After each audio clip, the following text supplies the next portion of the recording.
Assalamualaikum warahmatullahi wabarakatuh. Perkenalkan, saya Ibnu Hatta. Saya akan mempresentasikan hasil tugas akhir mata kuliah pemrograman berorientasi objek yang merupakan rangkuman materi mulai dari pertemuan 9 sampai pertemuan 14. Pada program ini terdapat beberapa konsep penting dalam Java, yaitu pewarisan, polimorfisme, abstract class, immutable class, interface, collection framework. Selanjutnya, saya akan menjelaskan setiap pertemuan secara singkat beserta implementasinya pada program. Pada pertemuan 9 dibuat simulasi Role Based Access Control atau RBAC. Program ini memiliki 3 kelas, yaitu pengguna, admin, dan member biasa. Kelas pengguna merupakan parent kelas yang memiliki atribut nama dan status online, serta metode akses sistem. Kemudian terdapat 2 kelas, yaitu admin dan member biasa, yang melakukan override terhadap metode akses sistem. Perbedaannya yaitu admin memiliki hak akses penuh, sehingga ketika metode dijalankan menampilkan akses penuh ke sistem, sedangkan member biasa hanya memiliki akses terbatas. Pada program utama digunakan upcasting, downcasting, dynamic method, dispatch. Upcasting dilakukan ketika objek admin dan member biasa disimpan ke dalam array bertipe pengguna. Dynamic method dispatch memungkinkan Java memanggil metode sesuai objek sebenarnya meskipun tipenya adalah pengguna, sedangkan downcasting digunakan ketika ingin mengambil metode khusus milik admin, yaitu blokir pengguna utama. Inti dari materi inheritance digunakan agar kelas turunan dapat mewarisi atribut dan metode. Override digunakan untuk mengganti perilaku metode. Polymorphism membuat satu metode menghasilkan perilaku berbeda sesuai objeknya. Selanjutnya yaitu pertemuan 10, abstract class. Pada pertemuan ini dibuat sistem data pegawai. Terdapat kelas yaitu pegawai dan programmer. Kelas pegawai merupakan abstract class, artinya kelas ini tidak dapat dibuat objek secara langsung. Di dalamnya terdapat metode biasa, tampilkan info, dan metode abstrak. Dan metode abstrak yaitu hitung gaji. Metode abstrak belum memiliki isi sehingga wajib diimplementasikan oleh kelas turunannya. Kelas programmer kemudian melakukan override terhadap metode tersebut untuk menghitung dan menampilkan gaji programmer. Inti materi abstract class digunakan ketika memiliki konsep umum, tetapi cara implementasi berbeda pada setiap turunannya. Keuntungannya adalah programmer menjadi lebih terstruktur dan mudah dikembangkan. Pertemuan 11, immutable class. Pada pertemuan ke-11, saya mempelajari konsep immutable class dalam bahasa pemrograman Java. Immutable class adalah sebuah kelas yang objeknya tidak dapat diubah setelah objek dibuat. Artinya seluruh data yang ada di dalam objek akan tetap sama selama program berjalan. Jika ingin mengubah isi datanya, maka kita harus membuat objek baru, bukan mengubah objek yang sudah ada. Konsep ini sangat penting karena dapat menjaga keamanan dan konsistensi data, terutama pada aplikasi yang menyimpan informasi penting seperti data transaksi, data pengguna, ataupun log aktivitas sistem. Pada program yang saya buat, saya mengambil contoh sistem log persetujuan. Program ini digunakan untuk menyimpan informasi mengenai proses persetujuan suatu dokumen atau permintaan data. Data yang disimpan meliputi nama pengguna, status persetujuan, dan waktu persetujuan. Kelas yang digunakan bernama log persetujuan dan dibuat sebagai immutable class. Untuk mewujudkan konsep immutable, terdapat beberapa aturan yang diterapkan. Pertama, kelas menggunakan keyword final, sehingga kelas tersebut tidak dapat diwariskan atau inherit oleh kelas lain. Hal ini bertujuan agar tidak ada kelas turunan yang dapat mengubah perilaku dari kelas tersebut. Kedua, seluruh atribut dibuat menggunakan keyword private final.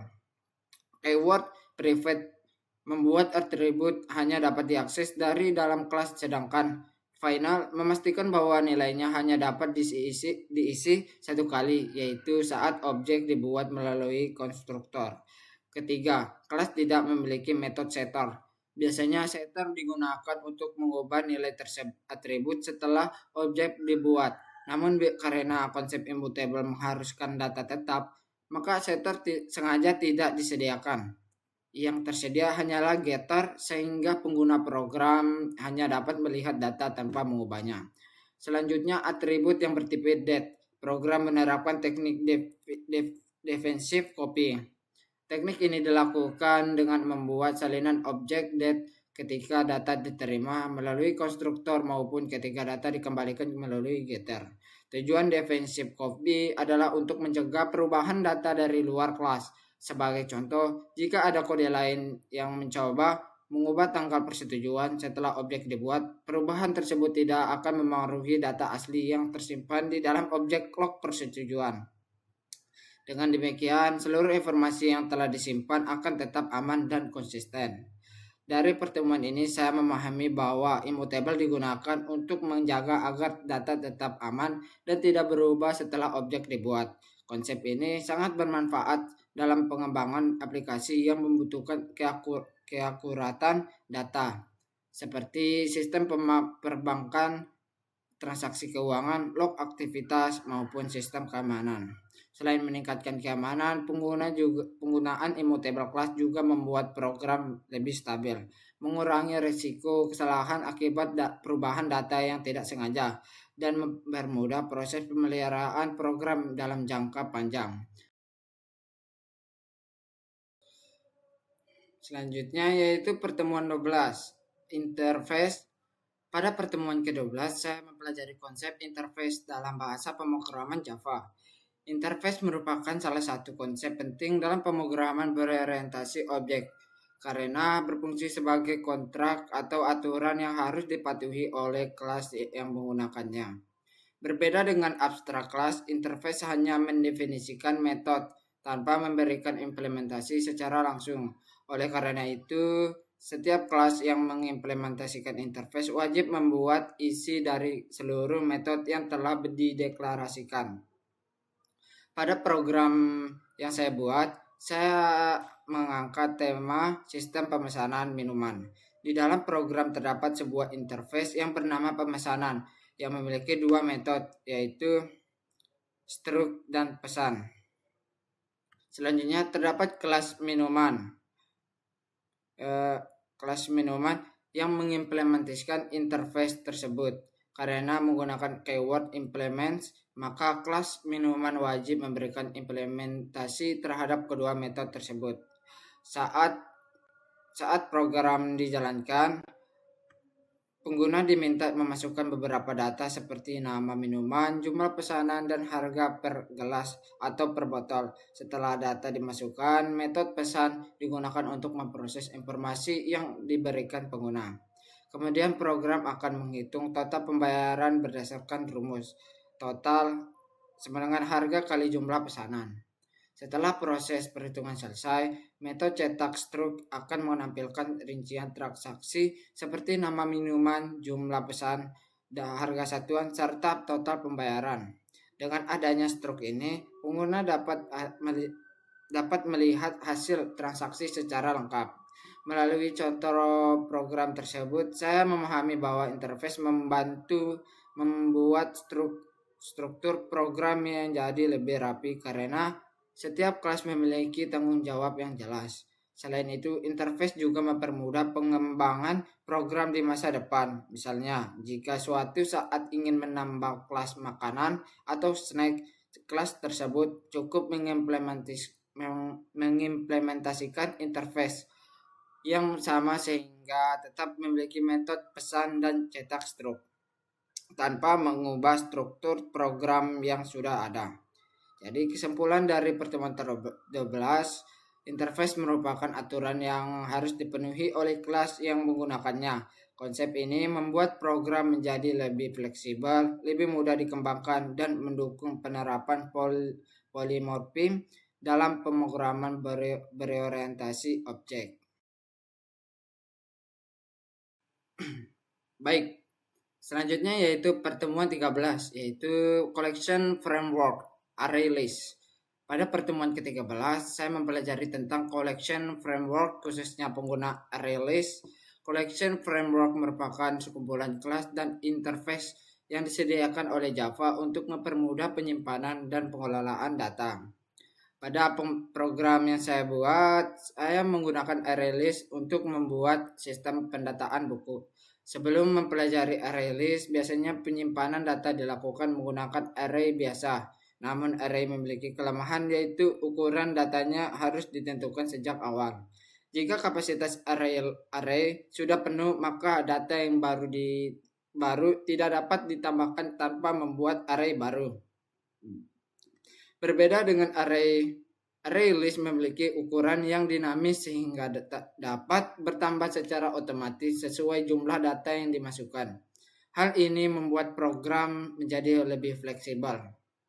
Dalam program ini terdapat sebuah kelas data buku yang menyimpan informasi mengenai buku, seperti judul buku dan nama penulis. Kemudian dibuat sebuah array list untuk menyimpan seluruh objek data buku yang dimasukkan oleh pengguna.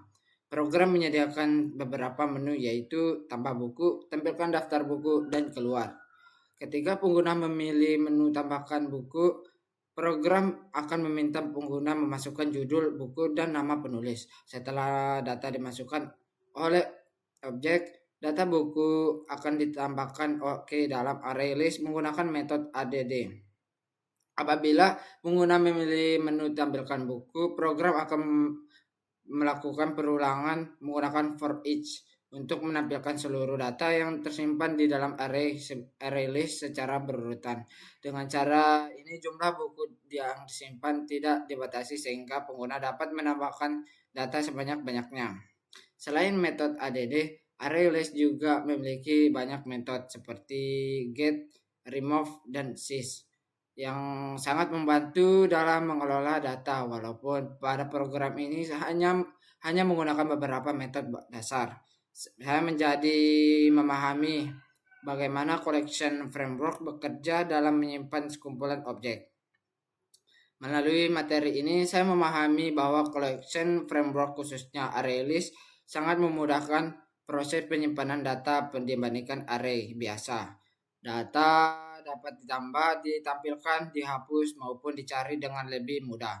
Oleh karena itu, array sering digunakan dalam pembuatan aplikasi yang membutuhkan penyimpanan data dalam jumlah banyak dan terus bertambah, seperti aplikasi perpustakaan, sistem inventaris, maupun aplikasi penjualan. Selanjutnya yaitu pertemuan 14. Pada pertemuan 14 dibuat mini project elaborate program menggunakan beberapa konsep yang telah dipelajari sebelumnya. Fitur yang tersedia meliputi tambah buku, tampilkan buku, cari buku, hapus buku, dan keluar. Program juga menggunakan interface, array list, menu interaktif menggunakan scanner, sehingga pengguna dapat mengelola data buku secara sederhana melalui terminal.